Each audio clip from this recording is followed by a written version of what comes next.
Для дальнобойщиков кабина грузовика – это не просто рабочее место, это по сути второй дом. Там они не только проводят рабочее время, но и отдыхают, спят и едят. Зная это, многие автопроизводители стараются делать кабины максимально комфортными. Водителям предлагают все самое необходимое. Современные магистральные тягачи нельзя представить без комфортного места для отдыха водителя.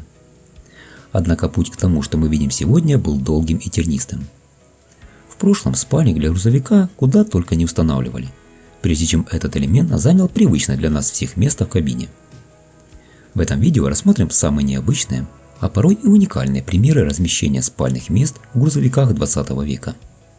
Посмотрим, как развивались спальники в грузовиках, начиная с 1930-х годов до конца прошлого столетия. Ну что ж, не буду тянуть кота за хвост, поехали! Это, пожалуй, самый простой способ разместить место для отдыха водителя. Это решение предлагалось еще на заре дальних грузоперевозок, когда о каком-либо комфортном спальнике даже не мечтали. Пример, который вы видите на своих экранах – немецкий грузовик марки Геншель 1931 года, фото слева. Что-то наподобие спального места находилось прямо в диване. Выглядит это со стороны не очень приглядно, но тут кто как посмотрит.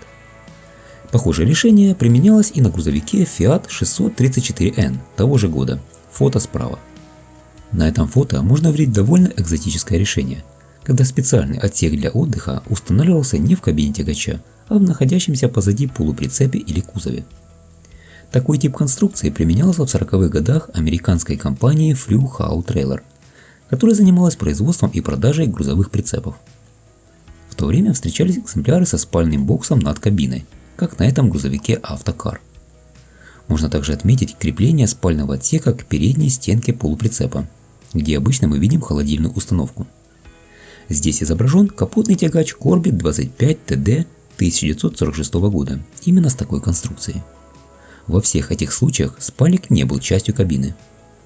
Характерной особенностью послевоенного грузового автопрома в Северной Америке было массовое использование спальных отсеков типа Sleeper Box.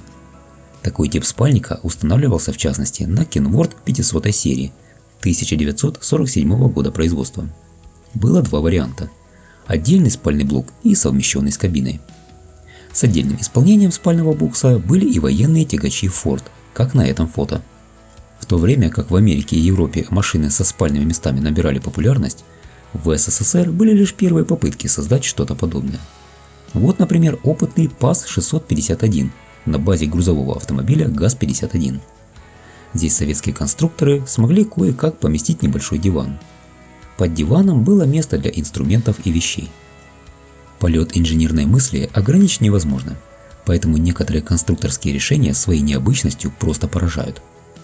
Неизвестная нынче, а когда-то именитая американская компания Corbett в 1951 году построила высоченного монстра D600. Автомобиль имел крайне нестандартное расположение места для отдыха водителя.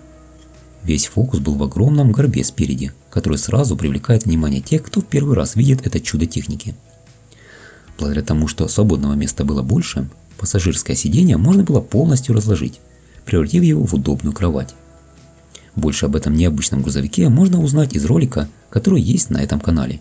Ссылку на него вы найдете в описании. В 1954 году фирма Kenworth начала выпуск грузовиков серии TCF 521 CBE с кабиной, которая располагалась сбоку от двигателя. Примечательна модель тем, что она выпускалась и в версии со спальным отсеком.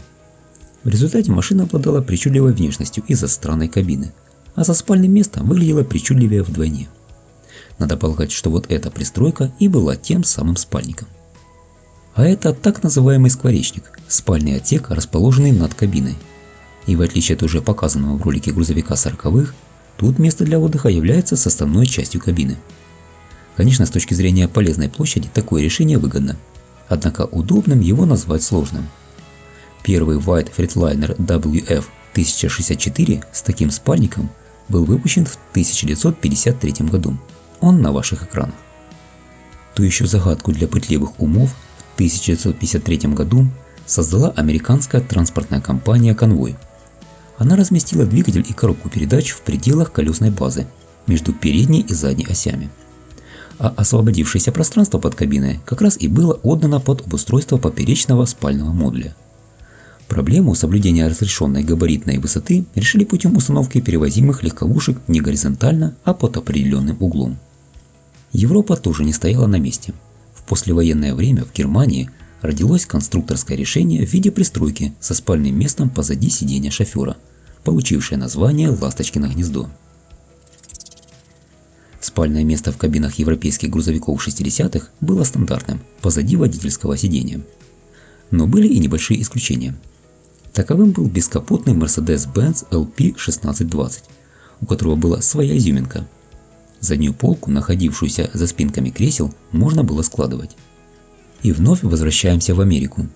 Тут была предложена оригинальная реализация спальника для капотных грузовиков.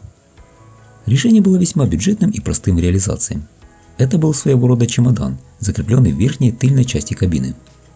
Наружная крышка откидывалась в горизонтальное положение, а боковины и верх оказывались под защитой непромокаемого брезента.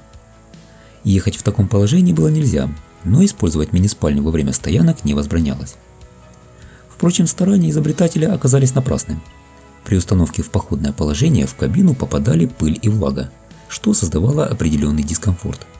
Неудивительно, что предложение перевозчики не полюбили и от него довольно быстро отказались. А этот вариант предусматривал установку спального отсека на заводскую кабину, которая не имела таких удобств. Таким спальником часто оснащались грузовики Ford H1000 образца 1963 года. С виду чужеродный элемент все же добавлял кабине комфорта.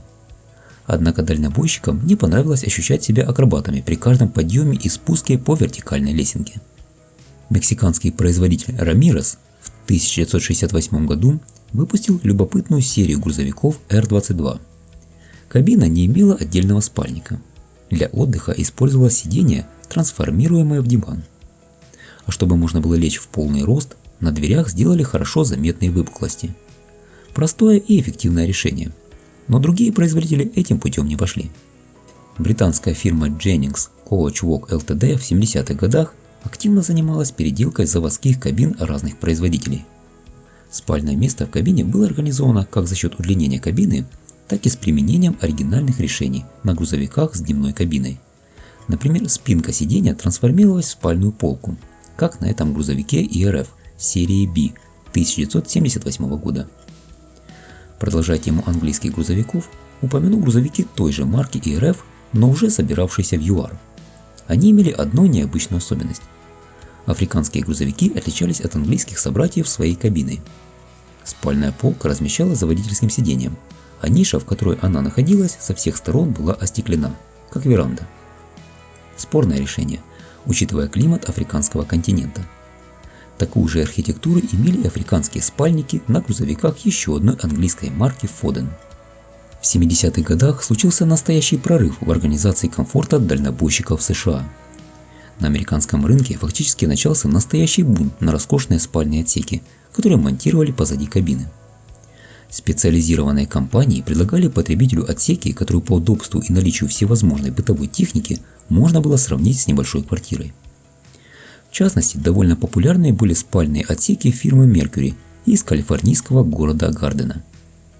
Однако дальше всех в плане организации комфорта пошли разработчики фирмы Live Lab. Хотя было построено всего несколько экземпляров, это стало первой ласточкой в переходе от унитарных боксов к полноценным жилым модулям, которые по сей день популярны у водителей. В те времена такие кабины выглядели как что-то нереальное. В спальнике находились душ, туалет, микроволновая печь, кухонная раковина, холодильник с отдельной морозильной камерой, двухместная кровать над кабиной, телевизор, обеденный стол и другие полезные вещи. Сегодня этим уже в Америке никого не удивишь. Самым интересным решением в 80-х годах была разработка трансформируемой надстройки Trans-Saharan. Она ставилась на тягач Iveco 190 F35. Кабина-слайдер позволяла разместить две спальные полки в верхней части кабины, а внизу создать бытовое пространство. В серийное производство выдвижная конструкция от итальянского дизайнера Франко Кьюридетти не пошла. Но и немного про отечественный автопром.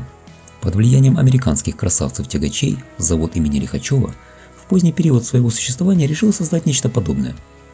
Так в середине 90-х был показан тягач ЗИЛ-133-05А, оснащенный удлиненной кабиной с двумя спальными местами традиционной задней компоновки. Хотя обычным такой спальник был для всего мира, но не для производителя, славившегося прежде всего своими среднетоннажниками. Для ЗИЛа это был весьма нетипичный грузовик. ЗИЛ-133-05А – это дальнобойная модификация сидельного тягача ЗИЛ-133-00А. Разница заключалась только в наличии тех самых двух спальных мест для отдыха в дальних поездках. Полный вес автопоезда составлял 33 тонны. Выпускался тягач со спальником с 1993 по 2000 год. К слову о подражании американским тракам.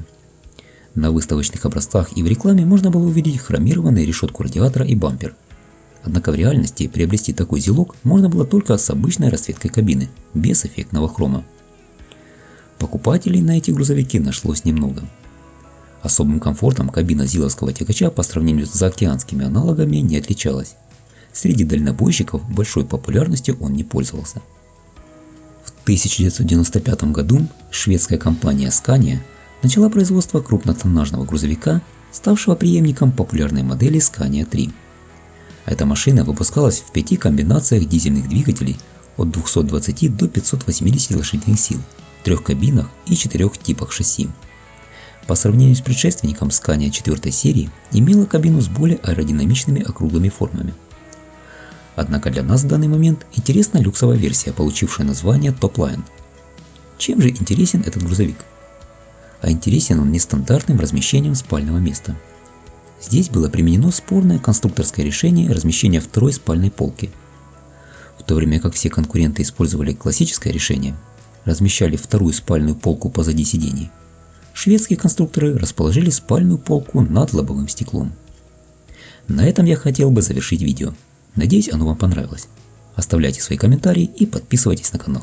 До свидания.